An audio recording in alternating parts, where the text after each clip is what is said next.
Son las 6 de la tarde y 10 minutos, abrimos el último gabinete de la temporada. Es un gabinete de viernes, que suelen ser gabinetes sentimentales. Aunque la actualidad nos ha dado hoy muchos argumentos para el gabinete, al ser el último día nos vemos en la obligación moral de dar satisfacción a un oyente que desde hace 6 meses la está esperando. Después les cuento, pero ahora voy a saludar a los componentes de gabinete. A Javier Gallego, buenas tardes, Javier. Muy buenas tardes. A Manuel Delgado, buenas tardes. Buenas tardes. Y a Noelia Danez, buenas tardes. Hola, Kaixo. ¿Qué tal estáis? ¿Qué has ¿Bien? dicho? ¿Qué has dicho? Un saludo por si habla en raro. euskera, porque está en Donosti. Claro, es que no sabía dónde. Es un guiño al... Claro, Me ha claro, dejado solito Javier, aquí te en has encontrado Madrid. solo. Claro, solito y Está abandonado. desorientado, Claro, pobrecito. claro. Y entonces de repente has oído la voz de Noelia y has dicho, ostras, Sí. oigo voces. ¿Dónde está Noelia? Está en Donosti toda esta semana. ¿Estáis todos bien? Aquí hace un calor, en Barcelona hace un calor tremendo. Viene medio deshidratado. Oye, además Manuel es Delgado. que, claro, no, es lo que hay, pero es que está lleno de turistas, es que... Bueno, imagino que es el único recurso con el que contamos en ciudades como Barcelona, pero te lo juro que es espectacular. Pero que el hecho de que haya muchos turistas no eleva la temperatura No. ambiente, ¿eh? No Lo que, tiene digamos que ver. que hace más complicado, por ejemplo, encontrar una terraza. ¿Sabes que yo estoy radicalmente, y al menos así actúo públicamente, en contra de esa apropiación, esa usurpación del espacio público que son las terrazas? Pues me sorprende, porque Luego cuando- y lo usted que- es muy partidario del uso y disfrute del espacio público a todos los niveles, ¿no? Especialmente de las terrazas. ¿Por Entonces qué? es una ¿Porque son un paradoja. negocio? No, digamos que de pronto descubres que están en contra de cosas que necesitas. Por ejemplo, una terracita. Claro. Que necesita. Las paradojas de... Sí, es una paradoja. Usted está en contra del uso de el espacio público, por ejemplo, para cruces amarillas también. No, para... No, perdóname. Para- es una para cuestión. negocio, para En primer negocio. lugar, la función natural de un espacio público es poner... Usurparlo. No. Usurparlo es básicamente convertirlo en privado. La función natural de un espacio público es poner cruces amarillas. Ah, vaya. ¿O no? Claro, hacer Vaya, manifestaciones o hacer Claro. acampadas. Eso es lo que diferencia un espacio público de una calle o una plaza. O sea, que dependiendo del motivo, entonces... No. ¿Estoy en Un contra o a espacio- favor? No, un espacio Sí, era público. por provocar, era por provocar. Un espacio público, por definición, filosóficamente, puesto que es un término filosófico, Sí. define un espacio cuya función fundamental por encima de cualquier otra Pública. es justamente la de convertirse en lugar en el que se desarrollan los derechos democráticos. Por eso, digamos, un espacio público no es una plaza ni una calle. Es el lugar donde por encima de cualquier cosa lo que prima es, por ejemplo, hacerlo uso para poner cruces amarillas o para manifestar. Para compartir, pero no para usurparlo No, a ver, en primer lugar, por un es el- exclusivo motivo. No, es el tema, por Sea ejemplo, el que digamos, fuere. hombre, cuando usted hace una manifestación, que es básicamente para lo que sirve Sí. el espacio público, no la calle, Sí. usted está de una forma u otra tematizando ese espacio, dedicándole a una sola cosa, ocupa todo el tiempo, todo el espacio de ese espacio justamente para manifestarse. Sí. Para una manifestación o para una fiesta o por una chocolatada. Porque la función esencial del espacio público como categoría es hacer una chocolatada, hacer una manifestación, compartir. Sí, pero el uso poner del cruces. espacio público tiene que ser limitado en el tiempo, ¿eh? O sea, Claro. precisamente Sí, el uso del espacio exacto. público es fluido y lo es desde el barroco hasta ahora. Pero el barroco no hay espacio. Deberíamos En el barroco no hay preservarlo. espacio público. No, bueno, la noción de espacio público no, pero la noción de un espacio compartido, es decir, de lo común, No, es una es noción un espacio barroca en colectivo, nuestra si cultura. quieres. Espacio colectivo, Común. sí, efectivamente. Pero no es lo mismo. Común y compartido. La de y- espacio la- público y es- ocupado en La palabra es- determinados... La palabra es compartir, no imponer. Te repito, frente cuando usted... a A ver, otros. Javier, yo sé que usted nunca se ha Gracias manifestado. por cambiarme el tema de gabinete, perdón, muy ¿qué ha dicho usted? interesante. ¿Qué ha dicho usted? Cuando usted se- fantástico. cuando usted se manifiesta en no una me he calle... manifestado Bien, vamos a nunca. acabar, ¿eh? Don En Manuel, cuanto usted se Ole, manifiesta en ole. una Don calle... Manuel, que no me conoce mucho. ¿Cómo que no me he manifestado nunca? Entonces, Ahora se da como cuenta de que pasamos muchas cuando veces usted de pronto se en muchos manifiesta, espacios públicos. cuando usted se ¿Cómo pasamos? manifiesta, está, entre comillas, que yo no lo pienso, usted sí, usurpando el espacio público. No, estoy haciendo uso de un espacio público Claro, en un momento, es en un lo momento mismo. determinado. Bueno, Claro, por supuesto que sí. yo lo decodifico, entre Sí, otras perdón, razones, perdón, que he porque, provocado yo. porque Perdón. Manuel Delgado escribió un ensayo muy interesante sobre los espacios públicos. El espacio Y público como ahí, como Eso no lo sabía yo. ahí explica muy bien ese Lo uso leeré. que se da y tal. Y sí, exacto. Ahí y te darás cuenta de que la respuesta Bueno. que te ha dado es de manual y está escrita Lo mucho leeré antes Javier, de- con cuidado. mucho cariño de como la- siempre, don Cuidado, Javier. Javier, Manuel. hay subordinadas, ¿eh? Qué malo es. No, y Delgado justapuestas, está no, sí. ocupando el Si espacio hay solo gabinete. subordinadas no me interesa. Y además- si hay justapuestas, me y no interesa hay más. fotos. Bueno, pues entonces usted piensa que yo soy otro, porque me ha dicho que no me he manifestado nunca, qué poco me conoce. No, lo que digo es que no me gustan las subordinadas. Cuando usted se manifiesta, lo que más me gusta son las justapuestas y las subordinadas. Señores, ahora que hemos llegado a este punto, que estamos en el último gabinete de la temporada, que hace mucho calor y que queremos rendir un poco cuentas ante un oyente, me parece que valdría la pena que ahora siguieran un poco mi línea discursiva, me siguieran un poco a sus órdenes. Venga, va, nos enteramos en la autoría de la semana pasada de que llevamos como 6 meses habiendo frustrado el interés de un oyente y nos lo reprochaba. Quería hacer una pregunta por una espinita que tengo clavada desde el programa Después de Navidad, en el cual Mari Carmen anunció que iba a hablar en el gabinete de vida extraterrestre, y luego cuando llegó la hora cambiaron el tema, no me acuerdo muy bien hacia dónde, y me quedé un poco frustrado porque me había organizado la tarde para escuchar el gabinete, y entonces no sé si luego lo habéis planteado ese tema o sigue pendiente, no lo sé. Ya se le preguntaré a Mari Carmen. Juan, vale. O sea, ¿a ti te interesaría un programa sobre extraterrestres? Sí, vida extraterrestre, que era el que estaba previsto ese día. Ya, vale. Y me quedé un poco ahí dolido.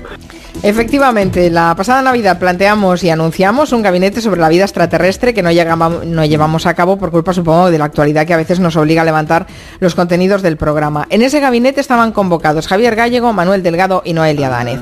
Los mismos gabineteros que están invitados hoy a cerrar este programa y a saldar la cuenta que teníamos pendiente con nuestro oyente. Como comprenderán, podemos recuperar el tema genérico y la composición de gabinete, pero claro, 6 meses después tendremos que actualizarlo con otros argumentos de actualidad que nos llevan a reflexionar, pero iremos en la misma dirección. En ese gabinete nos preguntábamos por la fascinación sobre los ovnis y la vida extraterrestre, y habíamos encontrado varias noticias que nos daban la excusa. Por ejemplo, se acababa de hacer público que el Pentágono norteamericano había destinado $22 millones al año entre 2007 y 2012 a un programa secreto para investigar ovnis, todo bajo la tutela del líder del Partido Demócrata en el Senado, Harry Reid. La partida presupuestaria llevaba por nombre, por cierto, es fantástico el nombre, Programa de Identificación Avanzada de Amenazas Aeroespaciales. ¿Vale? Paralelamente, un estudio de la empresa de investigación de mercados Gallup, realizada a más de 20.000 personas de todo el mundo, decía que el 61% de la población mundial creía en la existencia de alienígenas. Solo el 17% de los encuestados se mostraba en contra de su existencia, entre los más creyentes rusos y mexicanos. Además, el 60% de los encuestados era favorable a contactar con ellos, porque imaginaban a los extraterrestres como seres inteligentes, con un profundo interés por la ciencia y la tecnología, abiertos de mente, tolerantes y dispuestos a cambiar las normas tradicionales. Además, creían que eran favorables a la libertad de expresión y a la transparencia de los gobiernos. Ahí lo dejo. Paralelamente, la NASA planeaba el primer viaje interestelar de la historia. Pretende viajar a Alpha Centauri, que es la estrella más próxima al sistema solar, en 2069 para buscar signos de vida con unas condiciones óptimas para albergar vida, que era un planeta, el Alpha Centauri, descubierto por un profesor de astrofísica español, Guillem Anglada. Bien, hasta aquí los datos que teníamos en su momento. Ahora podemos añadir algunos datos de actualidad que nos hacen reflexionar sobre nuestras creencias y nuestro escepticismo, desde la proliferación de seguidores de los tierraplanistas, los que creen que la Tierra es plana, a las sospechas periódicas que aparecen sobre la llegada del hombre a la Luna, una de las teorías conspiranoicas más recurrentes que ha vuelto a ser noticia esta semana. Así que hoy en el gabinete, aprovechando el eclipse lunar además más largo del siglo, la luna de sangre, y el hallazgo de agua líquida en Marte, queremos hablar de la vida extraterrestre, de la credulidad y del escepticismo. Ahí lo dejo, señores. ¿Creen que hay vida extraterrestre? Esa sería la pregunta del millón, ¿no? ¿Hay vida inteligente en la Tierra? También es una gran pregunta. Hay muchos extraterrestres terrícolas, sí, en eso estoy de acuerdo. Bueno, es un tema. Un poco. Exacto. A ver, no tienen excusa que hace 6 meses se lo planteéis, se lo tuvieron que preparar. Claro, pero es que lo que pasó hace 6 meses, que yo sí me acuerdo, cantautores, es que estaba Luis Pastor en el estudio de Madrid. Claro. Y entonces yo dije, que estaba aquí Luis Pastor, qué emoción, qué ilusión. Y acabamos hablando de los cantautores. Vale, y empezamos a hablar nos liamos sí, y de repente se había hecho tan tarde que dije, me sabe fatal ahora empezar un tema de gabinete. Vale. No me acuerdo. Sí, o sea, que está un poco condenado este tema, no sé qué pasa. A ver, a mí me interesa mucho el tema. Primero porque forma parte de lo que veremos en nuestro imaginario contemporáneo a partir especialmente, aunque haya sus precedentes, de los años 40, aunque hay precedentes. Algunos de los cuales, por ejemplo, pienso en Aelita, aquella magnífica película bolchevique, en la que en efecto se sostenía que debíamos intervenir desde el partido en Marte, básicamente para favorecer la emancipación de los esclavos marcianos. Una gran película. Era el planeta rojo. Es que el tema, bueno, en principio Marte... Perdón. Es el planeta rojo. Y es verdad que durante mucho tiempo fue una metáfora. La amenaza extraterrestre era una metáfora de la amenaza comunista, y quien haya visto la invasión de los ladrones de cuerpos sabrá que en efecto es así. De hecho, los extraterrestres eran malos, entre comillas, excepto un ultimátum en la Tierra en el que, digamos, cultivaron una línea que luego se hizo mucho más frecuente, que es la de los alienígenas, que un poco reclamaban un poco una cierta responsabilidad a los terrícolas en orden a no destruir el planeta, y que advertían acerca de las consecuencias de seguir en la línea en que estaban. Pero aparte, todo por encima de cualquier cosa, los extraterrestres son antropólogos, lo cual de fondo, pues, en el fondo me hace sentir por ellos una simpatía natural. Unos más que otros. No, en serio. Sí, en primer lugar, esa frase aparece en Starman, que es una de las grandes películas extraterrestres, pero en efecto, digamos, a no ser aquellos que son abiertamente hostiles, línea Mars Attack, por ejemplo, se supone que en la última fase, en las últimas décadas, los extraterrestres son gente que viene a estudiarnos.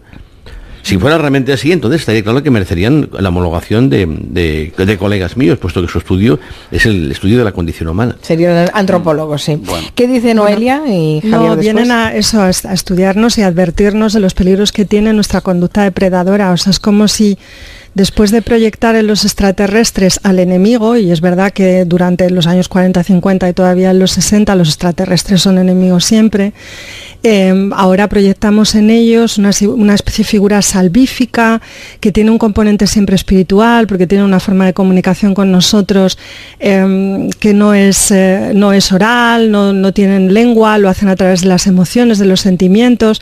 No sé hasta qué punto encarnan algo así como la sinrazón, pero que es una forma a su vez de racionalidad y de comprensión del entorno distinta a la que tenemos los humanos. Es muy interesante todo lo que tiene que ver con la forma en cómo hemos construido la noción de lo extraterrestre, de lo alienígena, de lo que está fuera de nosotros, de lo que hay ahí.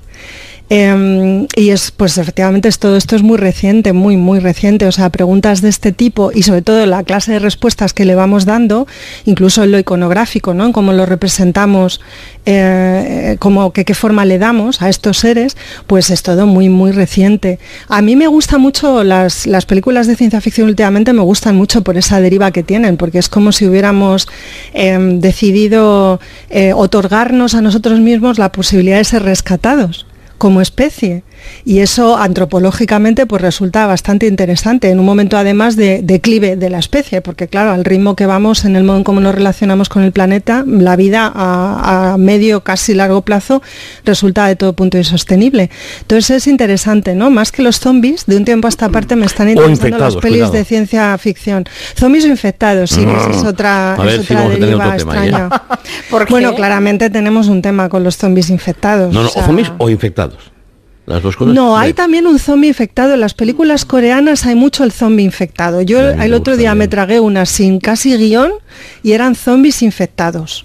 O infectados que acaban deviniendo en zombies, no sabría decirte muy bien. Bueno, qué entretenimientos. Pero bueno, es otro... más curiosos que tenéis, ver una peli de no, coreana, hombre, sí, de zombies son curiosas, y aparte son muy buenas técnicamente, te quedas ahí como enganchado la hora viendo aquellas cosas que van y vienen por todos los lados, y luego te quedas un ratito acojonado y luego ya se te pasa, y ves el orden, ves, es una experiencia de desorden, de caos, de qué pasa cuando nos descontrolamos, que eso nos lleva otra vez al barroco con el que habíamos empezado el gabinete. Al barroco, en efecto. ¿Qué pasa cuando nos descontrolamos? Y remite a Spinoza, la idea de multitud famoso, en el fondo siempre se remite justamente al universo de los zombies. Javier, ¿por qué crees que nos fascina tanto esa posibilidad de encontrarnos con extraterrestres? Yo es que, bueno, voy a discrepar más allá del imaginario, de la iconografía que le hayamos dado a la posible existencia de una vida más allá en el universo, me refiero, claro. Pues yo creo que sí que existe. Creí que te referías a Donosti. No. Más allá. Sí, no, es que me has dado... No vayas por ahí, que me has dado mucha envidia. Pensaba que estabas aquí. Bueno, yo creo que por lo menos no podemos negar la existencia de vida inteligente en los confines del universo.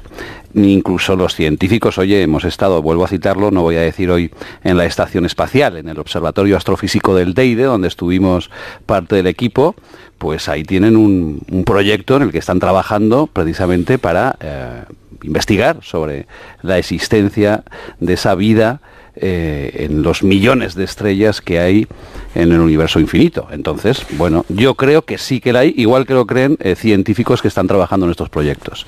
¿Que se descubrirá más pronto que tarde? Pues no lo sabemos. ¿Que es cuestión de fe y de creencia? Que por ahí iba tu pregunta, Carmen. Sí.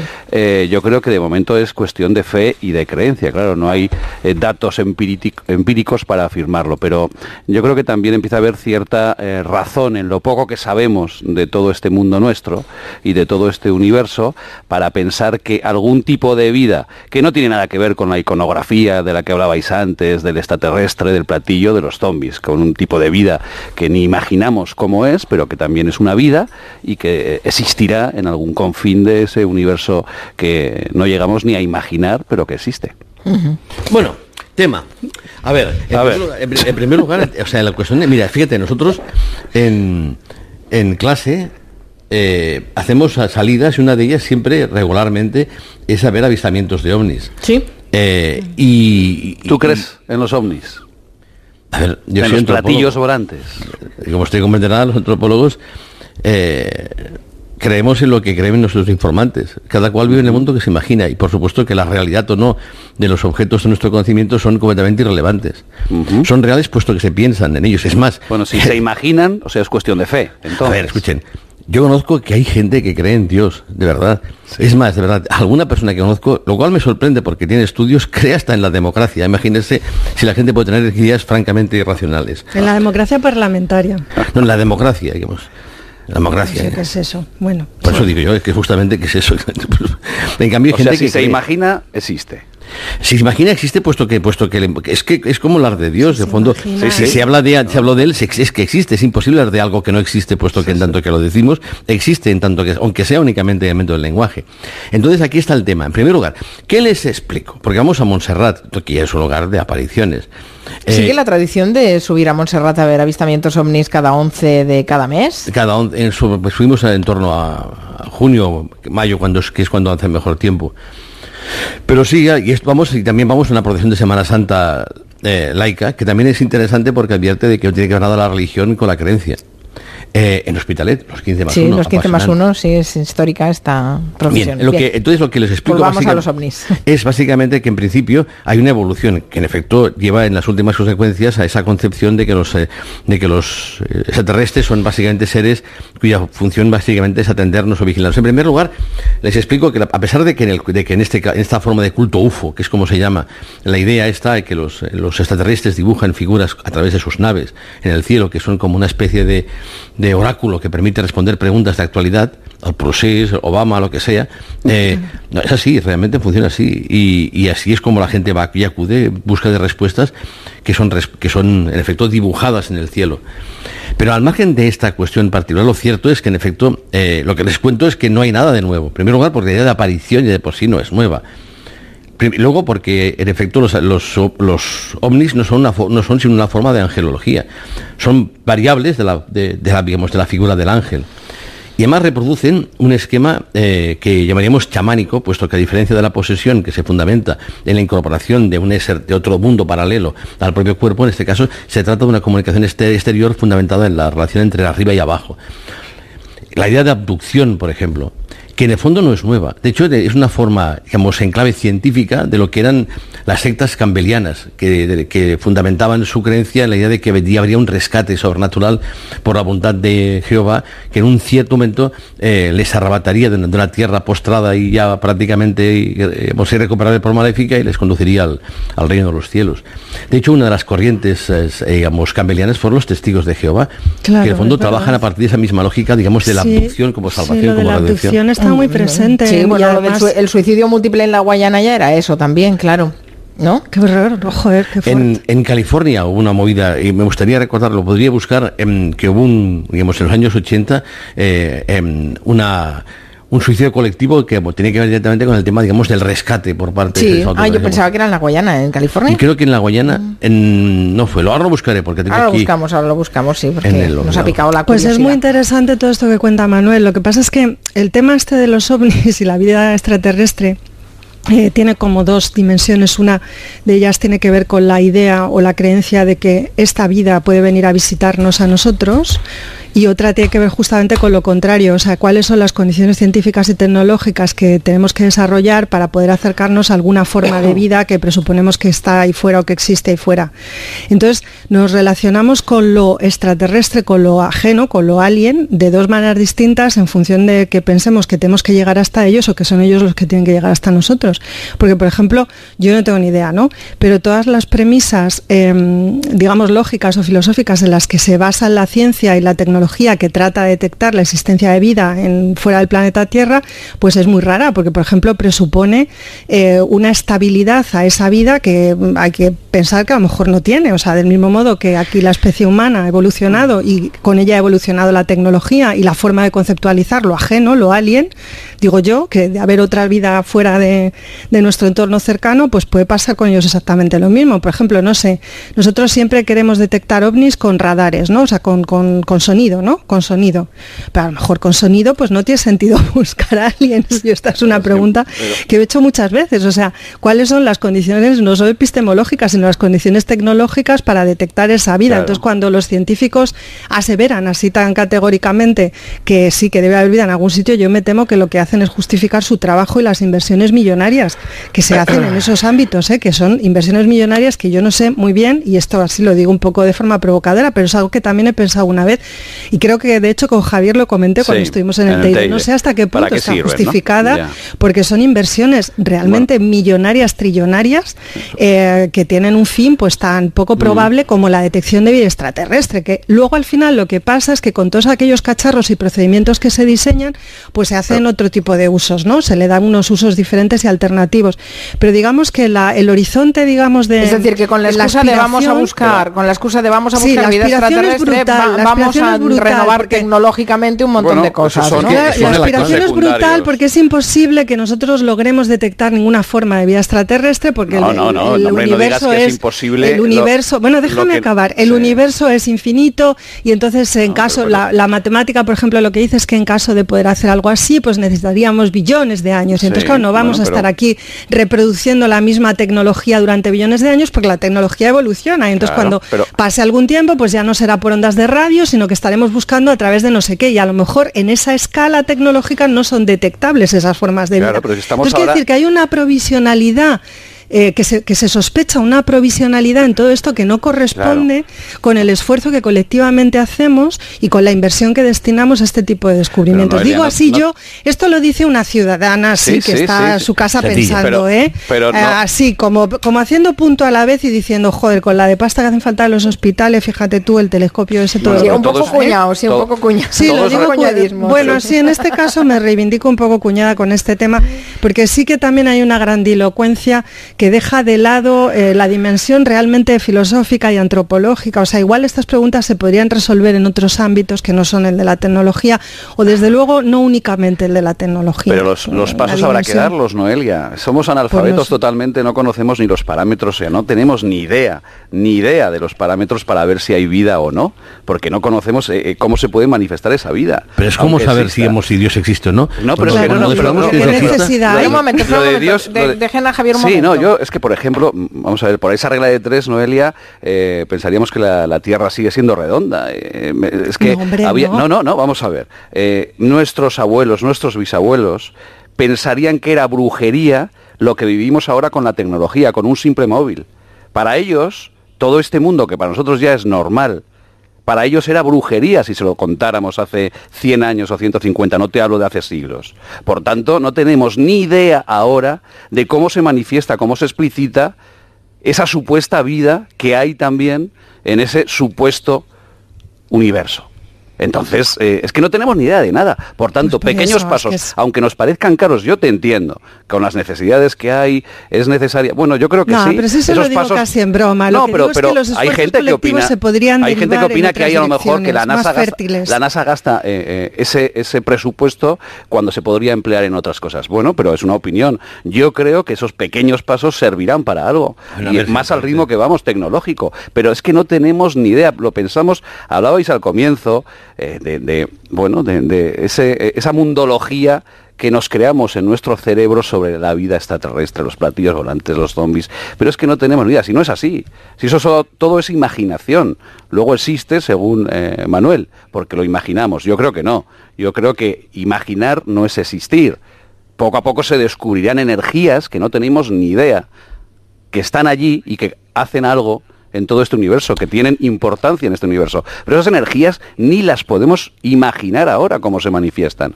Pero se sabrá dentro de 100 o 200 años. Seguro. O 100.000. O 100.000, claro. Bueno, pero habrá que dar algún pequeño paso. Y esos científicos que están en esos proyectos, a veces multimillonarios y a veces tan lejanos y tan absurdos, algo de lógica tienen para saber un poquito más las generaciones que vengan detrás de nosotros. Me permiten una consideración. En primer lugar, a ver, Noelia, si cada vez que nos encontramos con un proyecto de investigación que se entiende que no es directamente útil para el bienestar de la humanidad... Ay, de verdad, que os apetece mucho engancharos a eso. No, lo digo porque yo te explico las cosas de las que soy responsable académicamente hablando. Cosas, sí, yo también he pasado 15 años en la academia y he estudiado cosas muy tontas. Y bueno, escucha, de acuerdo. A ver, la función de la academia básicamente no es servir, digamos, al bienestar humano. Servir al hombre, en aquel contexto, una expresión políticamente incorrecta, ahora, pero no entonces, servir al hombre básicamente es una entrega de los límites de la realidad, en la que en efecto la función que tenían los extraterrestres que estaban aquí era justamente ayudar a los seres humanos a cultivar la tierra y en efecto y a beneficiarse de la salud y el bienestar y la buena alimentación. Y dejan un libro, escondido, un libro sin querer, en el que se llama justamente Servir al hombre. Tardan mucho en descifrarlo los humanos, hasta que se dan cuenta de que es un libro de cocina. Pero en fin, el tema es otro. La cuestión es que hay diferentes niveles. En primer lugar, yo defiendo una investigación, defiendo una investigación que no sea por fuerza directamente aplicada, puesto que la función de la ciencia es hacer más inteligente al ser humano. Y eso puede pasar por estudiar cosas que aparentemente no son directamente benéficas. Entre ellos, digamos, energías cósmicas. Y luego otra cuestión, porque lo que queremos es saber. En el fondo es lo que buscamos desde la ciencia. Sí. Y luego otra cuestión. Los extraterrestres son una metáfora. Por ejemplo, pueden ser una metáfora política. Por ejemplo, en esta línea, si los extraterrestres son más inteligentes que nosotros, son en efecto marxistas-leninistas. Que es lo que sostenía una corriente trotskista, que no sé si alguien recuerda, que eran los posadistas, que en efecto sostenían esa idea. Los extraterrestres también son básicamente, en efecto, seres más inteligentes. De hecho, la idea de extraterrestre lo que hace es sustituir la idea de sobrenaturalidad clásica en la religión por la idea de sobrecientificidad. Lo que ocurre es que luego es decepcionante. Woody Allen, en una de sus películas, justamente protagoniza un encuentro de tercera fase, en la que se encuentra con unos seres que llegan, digamos, desde un planeta volante, ante los que se enfrenta de pronto y como les dicen, somos 30 millones de veces más inteligentes que ustedes. Entonces el tipo aparece rápidamente interesado en que esos seres, le resuelvan los grandes problemas, las grandes cuestiones que siempre han atormentado al ser humano. ¿De dónde venimos? ¿A dónde vamos? Entonces lo pregunta. Entonces dígame, ¿hay vida más allá de la muerte? ¿De dónde venimos? ¿A dónde vamos? ¿Cuál es el sentido de la existencia? Y dice, alto. Le he dicho que somos 30 millones de veces más inteligentes que ustedes. Como usted comprenderá, no vamos a hacernos preguntas que no tienen respuesta. Entonces, pero usted pero entonces veis como, perdón, los extraterrestres, y que Noelia tiene razón cuando a ver, un momento, por orden, que acabe Manuel. De que Noelia tiene razón cuando dice que en efecto los extraterrestres también pueden ser como lo que son alienígenas, es decir, inmigrantes. Todas las películas extraterrestres podían ser vistas como películas de inmigrantes. Es más, algunas de las películas de inmigrantes más conocidas, por ejemplo, Men in Black, plantea que los vigilantes de fronteras lo que hacen es vigilar la presencia de extraterrestres. Exacto. Algunos de ellos son como Elvis Presley. Entonces, además, hay una película española preciosa, una de las mejores películas que se ha hecho sobre inmigración en España y quizás en todos sitios, que se llama Flores de otro mundo. Noelia. A mí no me gusta mucho. ¿Esas de Iciar? A mí me gustó.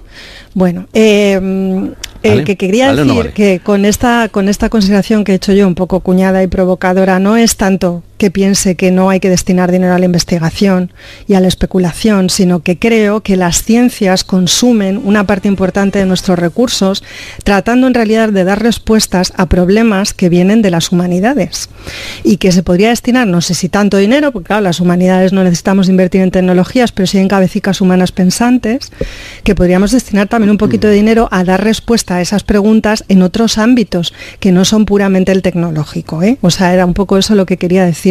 Bueno, pero, y nada más. Vamos a hacer una pausa. La ciencia necesita inversión, sea tecnológica o no. Que sí, Javier. Y una pregunta a los dos. El conocimiento no es solo científico. Para después de la pausa. Ahora puntualizo una cosa porque antes lo hemos dejado en el aire y me preguntaban aquí en Twitter si estábamos aludiendo a la secta de Waco cuando hemos hablado de ese suicidio colectivo y no es a esa. Yo me refería a la del Templo del Pueblo, que efectivamente fue en Guyana. Templo del Pueblo era una secta californiana, pero que se trasladó a la Guyana. Es el suicidio colectivo más grande que ha habido en la historia. Pero en Ración 3 fue la Puerta del Cielo, en marzo del 87.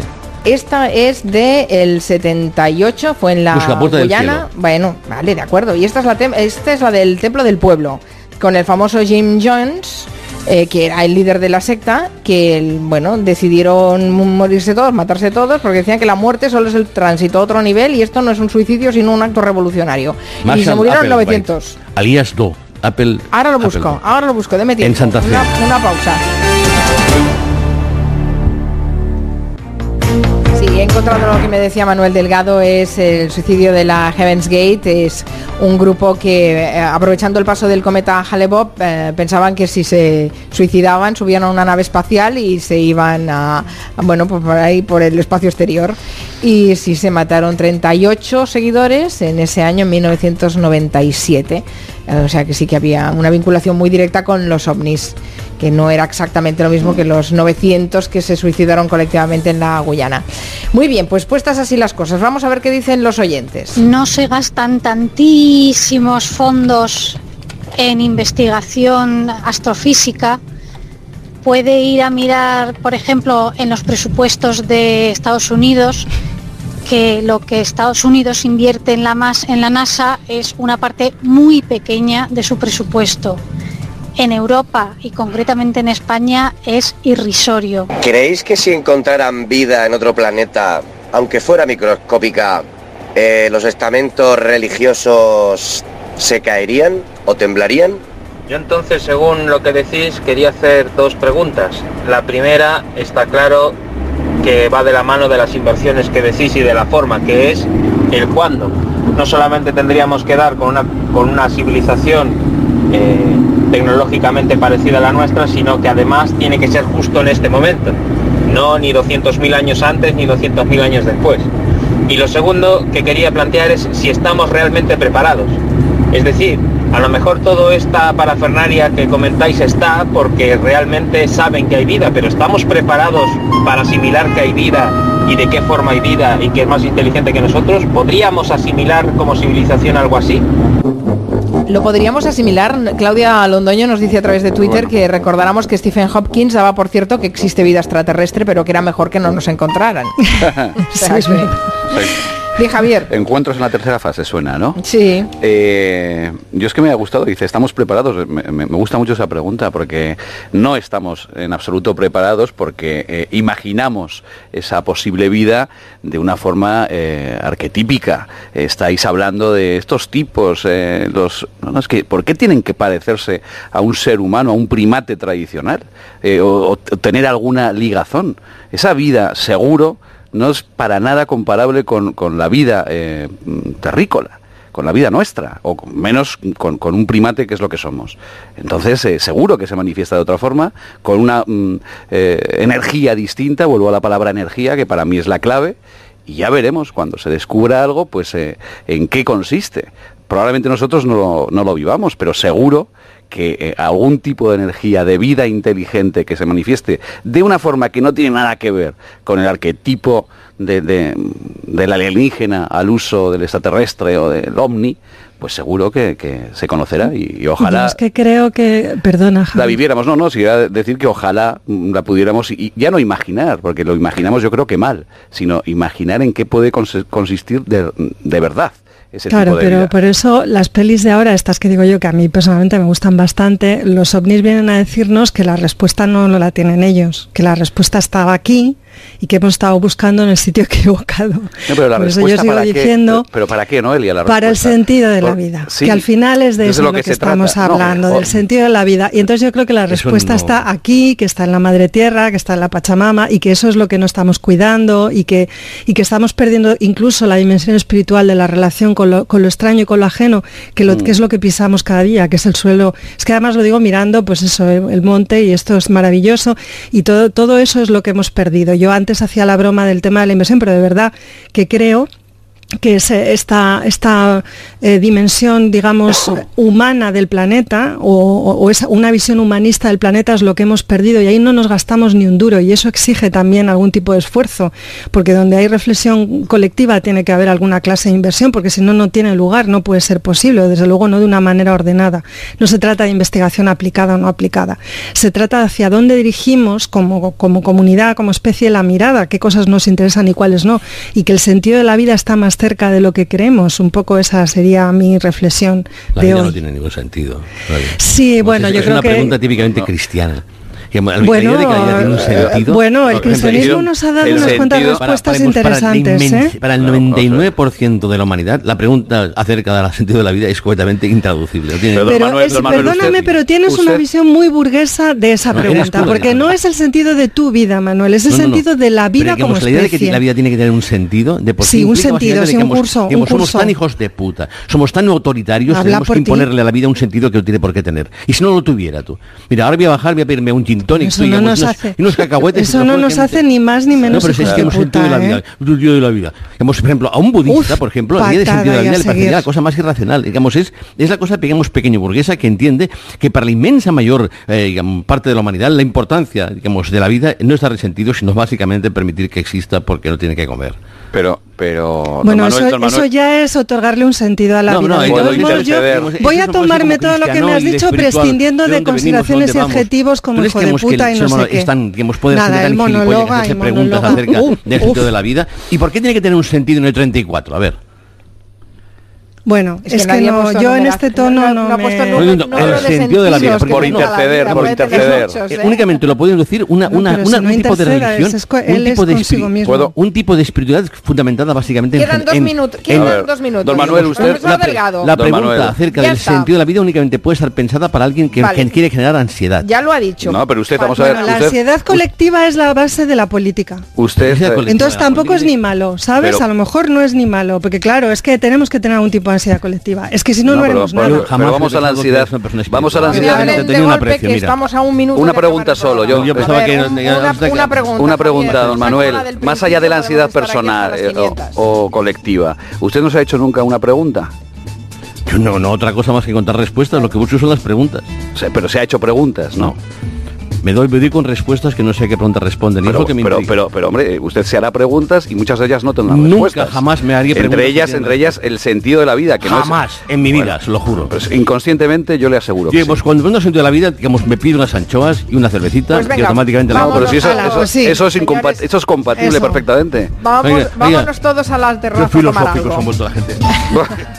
Vámonos a la terraza. Ahora nos tomamos una cerveza. Bueno, vaya fin de gabinete. Delgado, que lo tengo aquí al lado. Javier Gallego, muchas gracias. Felices vacaciones a todos. Feliz verano. Hasta la próxima. Adiós. Hasta luego. Adiós a todos en nombre del equipo de Julia en la Onda. Pásenlo ustedes muy bien este verano. Nos reencontramos a partir del lunes 3 de septiembre y el lunes próximo a partir de las 3 con Arturo Tellez en Gelo de Verano. Gracias a todos. Adiós.